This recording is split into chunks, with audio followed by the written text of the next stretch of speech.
Welcome to Ed Fluential Sports, where passion meets precision. I'm your host, Ed, diving deep into the plays, players, and stories shaping the game. And I'm here to talk about the promo between Ruca and Zaria. Now, usually I make it short about stuff like this, but this segment was so significant that I figured, why not make a video about the segment and I had something else planned, but I'm gonna say that for next month because I think I'm gonna change direction for that video. But Ruca and Zaria. Actually, let's talk about how they split and how they got to the promo. And Ruca having her title shot, Zaria turns there, spears her. She losing like 10 seconds to JC Jane. Then Zaria, she gets her match versus JC Jane, even though she didn't do anything to get a match. All she did was take out Ruca. And then so she gets the match. Ruca interferes. So boom, you get the triple threat. And so we still haven't had a back and forth promo between the two yet. So I like how they're playing this out, how it's already they're getting at it in the ring already. Then you had a triple threat, and Ruca, she was like Zaria cost no, she had Zaria, she had to deal with fatal influence, then JC Jane pinned Ruca. Then later in the night, Ruca was pissed. She was like, Zaria cost me my opportunity. Man, it was a triple threat match.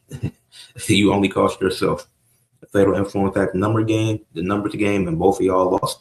And JC Jane was like, I want Zaria face to face next week. So then we get that last night, Ruca, Zaria, and Ruca come out first.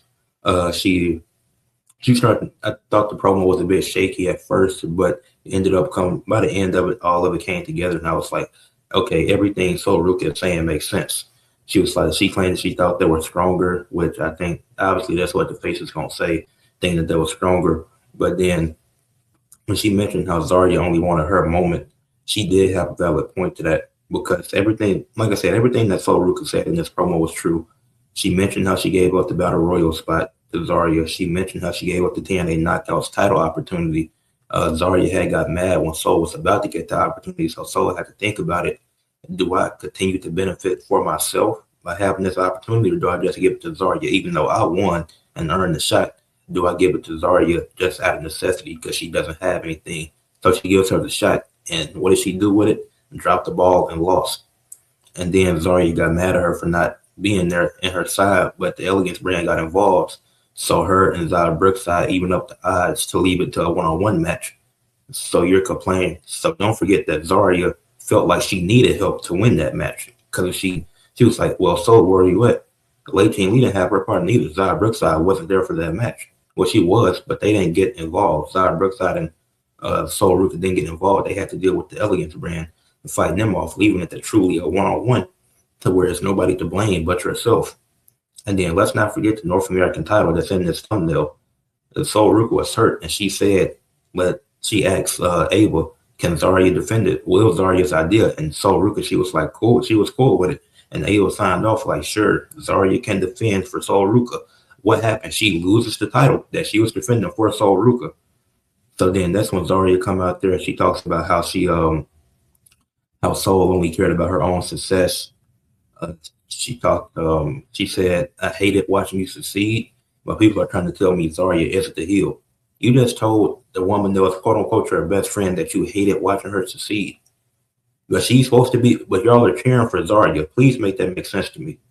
Like, that's just really dumb. And then Zaria mentioned, you kicked me off the ladder in the ladder match.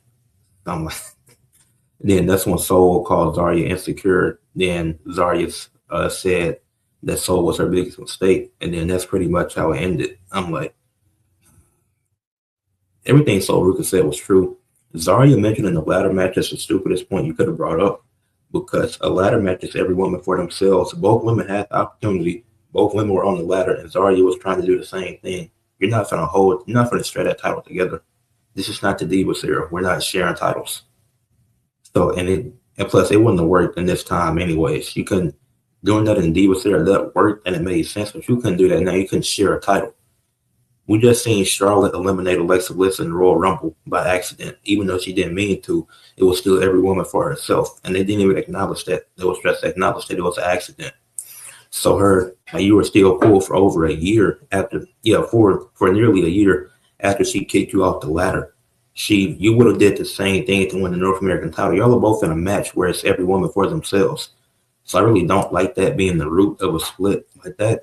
That's never made sense to me. A Royal Rumble, a Money in the Bank, a ladder match, triple threat, whatever. If it's a match where it's multiple people included, that shouldn't be the root of a split because it's every person for themselves. You gotta understand, like only one can win that match. And meanwhile, Zaria could have won after the NXT title. She never went after the NXT. I think she did once, but that was for the mid card title. Zaria couldn't win after the NXT Women's Championship. So the ladder match point was really stupid. And Zaria did sound insecure. She just told her former best friend that I hated watching you succeed.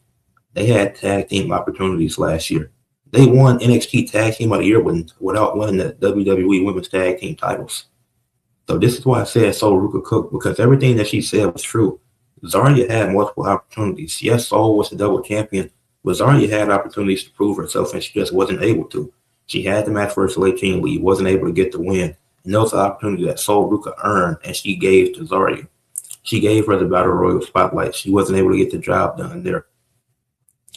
So they had a couple of matches for the women's tag titles, and that's on both of them that they never lost. Yes, Soul Ruca got the call to John Cena's final show, but it is what John Cena's the one that made the call, apparently.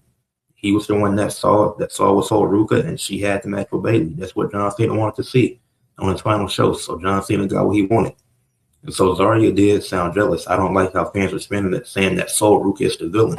Nothing Soul Ruca did was wrong. Her kicking her off the ladder in a ladder match for a championship. You telling me you wouldn't do the same thing regardless of if that's your partner? Because you can't tell me that the ladder match is going to be the root of a split. That don't make sense. That's like the worst way to have for it to be the root of a split when it's a ladder match. It's every person for themselves. Like Soul Ruca didn't say anything wrong. Zaria sounded really dumb in this, because she did sound insecure, calling Soul a mistake. I mean, yes, you were looked at as Soul's sidekick, but you decided to stay by her side for over a year. You decided to try to defend the title for her, and you lost it. Then you speared her multiple times, or at least tried to multiple times. Somebody else caught the bullet. Lola Vice had to pull Soul out the way. I forgot who caught that spear. But shout out to Lola Vice. W friend. She pulled Soul Ruca out the way to avoid that spear. I was like, damn. That was a good ass spear too. I remember that. I forget who it was. But Soul was right. Zaria always did just want her moment, because she started complaining because Soul had all the success when she had other opportunities herself. And after she complained, Zaria got more opportunities following that. So she got opportunities for complaining and didn't do anything with them. And so I don't see, and then the fans, they're cheering for Zaria born Soul Ruca. That doesn't define who's heel and face. Who's heel is the person that turned. Zaria turned on Soul Ruca, and she lost in 10 seconds. And Zaria is the heel in this. Just because she got Randy Orton as a heel and he's getting cheered. Roman Reigns got cheered as a heel. Just because you get cheered doesn't mean that you're a face. It's not how that works. But anyways, back to my point. Soul Ruca cooked Zaria. Everything she said was true. Soul Ruca didn't lie about anything she said, and Soul Ruca has the right to feel the way that she does. It did seem like they had a closer bond than to just turn on her and cost her the NXT Women's Championship. And then for you to do it before the match starts and then be mad when Soul interferes in your match, then you had a triple threat. So we're gonna get the one-on-one at Stand and Deliver. It's gonna be a good match. But based off this promo, Soul should win the match. Everything Soul said was right. I don't see how she can be the villain in this story. Zaria, you had your chances and you just didn't do anything with them. You were so concerned and so mad about being a Soul shadow. Why didn't you step away when you had the chance? You had plenty of opportunity. You had a whole year following that ladder match to step away, to turn, to take that North American title off of her. But no, now y'all are fighting for bragging rights. It's no title on the line because y'all both cost each other the titles, which I think is still important. So this is how you make a non-title feud work. So this is a good non-title feud, but y'all cost each other championships. And Zaria literally lost one of Soul's championships. She lost one of them. Then they both cost each other the NXT Women's Championship. So at the end of the day, I think Zaria might win, but Zaria didn't convince me in this promo why she should win. I look at this promo as convince me why you should be the winner of this match when they had a one-on-one. And Zaria probably will win. I think regardless of what happens, Sol Ruca should be called up. She's already been a double champion. She won NXT's Women's Superstar of the Year. She should be called up at this point. And then you can let Zaria go on to win the Women's Championship, because I think Kendall Gray, she's going to beat Lola more than likely, and Kendall will beat JC Jane. You can do Kendall versus Kalani, Kendall versus Jada, Kendall versus Zaria. Like, you're going to have a few people lined up if Kendall does beat JC Jane for the title, which I'm hoping does happen, because I think it's an interesting direction that Fatal Influence could go in, especially with Fallon Henley and JC Jane. We'll see how that plays out. But yeah, Zaria, she didn't make any valid points. Nothing that Zaria said really made sense to me. And if it did make sense, it's already, most of her points have already been debunked. Like a ladder match, that's the root of a split. Every woman for themselves. If you don't know the consequences that come, or what comes with a ladder match, then you just shouldn't be in a ladder match. You shouldn't have been qualifying for it anyways. So with that being said, leave a like on the video, subscribe to the channel, comment what y'all thought, and share for others to see. And yeah, let me know who's in the right. Was Sol Ruca in the right or was Zaria? Let me know, because I think Sol Ruca pretty easily won this promo battle.